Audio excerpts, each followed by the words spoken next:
శాశ్వతమైన ప్రేమతో మనల్ని ప్రేమించి నిత్యం ఎడబాయని కృపతో మనల్ని ఆదరిస్తున్న దేవాది దేవునికి ఘనతా మహిమలు చెల్లిస్తూ మీ అందరికీ నా శుభములు. ఈ రోజు మన వాక్య ధ్యానం యోహాను సువార్త 3వ అధ్యాయం 16-17 వచనాలు. 16వ వచనాన్ని చూసినట్లయితే, దేవుడు లోకమును ఎంతో ప్రేమించెను, కాగా ఆయన తన అద్వితీయ కుమారునిగా పుట్టిన వాని యందు విశ్వాసముంచి ప్రతివాడును నశింపక నిత్య జీవం పొందినట్లు ఆయనను అనుగ్రహించెను అని చదువుతాం. ఇంకా 17వ వచనంలో, లోకము తన కుమారుని ద్వారా రక్షణ పొందుటకే కాని లోకమునకు తీర్పు తీర్చుటకు దేవుడు ఆయనను లోకంలోనికి పంపలేదు అని రాయబడింది. ఈ రెండు వచనాలు కూడా క్రైస్తవ విశ్వాసం అంతటికి కేంద్ర బిందువుగా ఉన్నాయి. దేవుని ప్రేమ, మనిషి పరిస్థితి, యేసుక్రీస్తు ప్రభువారి రాక, రక్షణ యొక్క ఉద్దేశం అన్ని రెండు వచనాల్లో కనబడతాయి. మొదటగా మనం గమనించవలసింది ఏంటంటే, దేవుడు లోకమును ఎంతో ప్రేమించడనే మాట. ప్రేమించడం ఆయన స్వభావం, ఎందుకంటే ఆయన ప్రేమయ్య ఉన్నాడు అని యోహాను తన మొదటి పత్రికలో రాస్తాడు. కానీ ఇక్కడ ఒక ముఖ్యమైన ప్రశ్న ఉంది. దేవుడు మనలను ప్రేమిస్తే ఆయన ఆశీర్వాదాలు ఎందుకు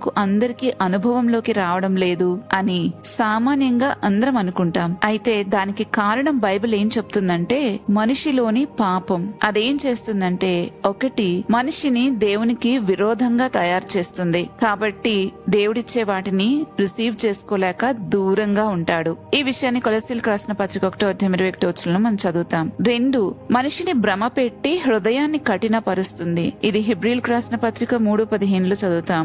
ఆదాము పాపం చేసిన తర్వాత వెంటనే దేవుని దగ్గర నుంచి పారిపోయాడు. ఎందుకు? పాపం ఎప్పుడు కూడా మనిషిని దేవుని నుండి దూరం చేస్తుంది. పాపానికి ఒక మోసపూరితమైన స్వభావం ఉంది. అది మనకు దేవుడు మంచివాడు కాడనే భ్రమను కలిగిస్తుంది. దీనంతటినీ బట్టి మనకు అర్థమవుతుంది, దేవుడు మనిషికి ఎన్నో ఆశీర్వాదాలు ఇవ్వడానికి సిద్ధంగా ఉన్నాడు, కానీ పాపం వల్ల మనిషి స్వీకరించలేని పరిస్థితిలో ఉన్నాడు అని. దేవుడు తన ప్రేమనివ్వాలనుకుంటున్నాడు, మనిషి దాన్ని రిసీవ్ చేసుకోలేకపోతున్నాడు. దేవుడు జీవాన్ని ఇవ్వాలనుకుంటున్నాడు, మనిషి మరణపు బంధకాలలో ఉన్నాడు. దేవుడు ఆశీర్వదించాలనుకుంటున్నాడు, కానీ పాపము ఆశీర్వాదాలను పొందకుండా అడ్డుపడుతుంది. అందుకే దేవుడు సమస్య యొక్క మూలాన్ని పరిష్కరించాలని నిర్ణయించాడు. ఇది ఆయన నాది సంకల్పం. తన కుమారుడు చిందించిన పరిశుద్ధ రక్తమే మనస్సాక్షిని శుద్ధి చేసి దేవుడిచ్చే ప్రతి ఆత్మ సంబంధమైన ఆశీర్వాదాన్ని పొందుకోగలిగేలా చేస్తుంది. ఎవరు ఆ రక్తంలో కడగబడతారో, కడగబడిన ప్రతి వారు రక్షించబడతారు. రక్షణ అనేది అంతిమ గమ్యం కాదు, దేవుడు సిద్ధం చేసిన సమస్త ఆశీర్వాదాల్లోకి ప్రవేశించే ఒక ద్వారం. పాపం తొలగించబడిన తర్వాతే మనిషి దేవుని వరాలను నిజంగా అనుభవించగలడు. ఎఫెసీయులకు రాసిన పత్రిక 1:3 ప్రకారం ప్రతి ఆత్మీయ ఆశీర్వాదం క్రీస్తునందే ఉంది. రక్షణ పొందిన తర్వాత మనం దేవుని ప్రేమను అనుభవిస్తాం, దేవునితో సమాధానాన్ని పొందుకుంటాం, ప్రార్థనలో ధైర్యాన్ని కలిగి ఉంటాం, పరిశుద్ధాత్మను వరాన్ని పొంది దేవుని పిల్లలమని పిలువబడతాం.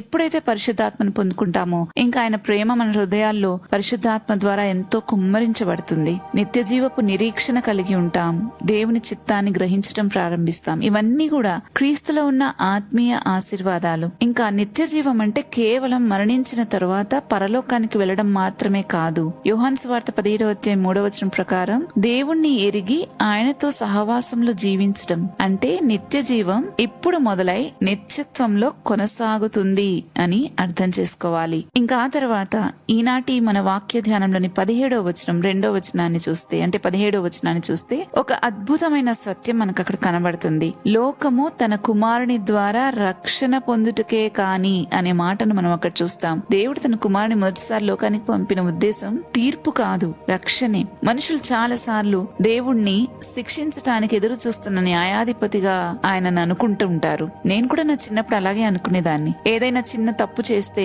ఇంకా ఆయన దగ్గరకు వచ్చేదాన్ని కాదు, ఇంకా ఆయన క్షమించడం, ఆయన నన్ను కొడతాడు అని శిక్ష కోసం ఎదురు చూస్తా ఉండేదాన్ని. క్షమాపణ కోసం ఎదురు చూసేదాన్ని కాదు, శిక్ష కోసం ఎదురు చూస్తా ఉండేదాన్ని. కానీ ఈ వచనం మనకు చూపించేది ఏంటంటే, ఆయన ముందుగా రక్షకునిగా వచ్చాడు. అయితే రక్షణను తిరస్కరించిన వారికి చివరికి తీర్పు తప్పదు. ఎందుకంటే దేవుడు రక్షణ మార్గాన్ని సిద్ధం చేశాడు, కానీ ఆ మార్గాన్ని అంగీకరించాలా వద్దా అనేది మనం తీసుకునే నిర్ణయంపై ఆధారపడి ఉంటుంది.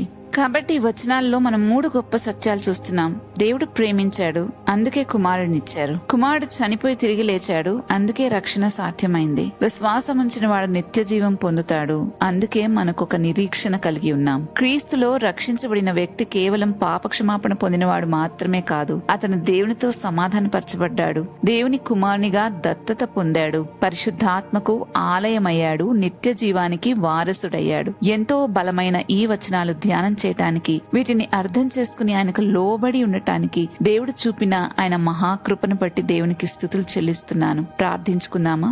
శాశ్వతమైన ప్రేమతో ప్రేమిస్తున్న మా గొప్ప దేవానికి స్తోత్రాలు చెల్లిస్తున్నాను. మీరిచ్చే ఏ ఆశీర్వాదము పొందుకోలేని స్థితిలో ఉన్న మమ్మల్ని బాగు చేయటానికి ఒకటి మాకు యోగ్యత లేదు, అర్హత లేదు. మీ గురించి విరోధమైన భావం, భ్రమ పెట్టబడిన వారం, పాపం ఎప్పుడూ అడ్డుకుంటూనే ఉంది. మీరిచ్చే ఆశీర్వాదాలు పొందుకోనీయకుండా వీటన్నిటిని నిర్మూలించటానికి క్రీస్తు యేసు యొక్క రక్తాన్ని మా కొరకు చిందించినందుకే నీకు స్తోత్రాలు చెల్లిస్తున్నాను. దేవాని ప్రియకుమార్ని లోకానికి ఇచ్చి మమ్మల్ని బాగు చేయటానికి ఇష్టపడినందుకు, ఇక్కడి నుంచి మీ సహవాసాన్ని మేము అనుభవించేలాగన మా పైన నీ కృపను కుమ్మరిస్తున్నందుకు నీకు స్తోత్రాలు చెల్లిస్తున్నాం. తండ్రి, ఎన్ని స్తుతులు చెల్లించినా సరిపోదు. అయితే మాలో ఇంకెవరమైనా సరే ఒకవేళ వీటిని నీవిచ్చే ఆశీర్వాదాలను పొందుకోలేని పరిస్థితిలో ఉంటే వారి హృదయాలను బాగు చేసి నీ రక్తంతో కడిగి నాయన ప్రతి విషయాన్ని ఈ సన్నిధిలో ఒప్పుకొని విడిచిపెట్టి ప్రవ్వా మారు మనసు పొంది రక్షణ పొందుకోగలటానికి సహాయం చేయమని వేడుకుంటున్నాను. దేవా, పొందిన రక్షణ అంతం వరకు కొనసాగించి నిత్య జీవంలో ప్రవ్వా మేము ఎల్లప్పుడూ నీతో కొనసాగడానికి కృప చూపించమని,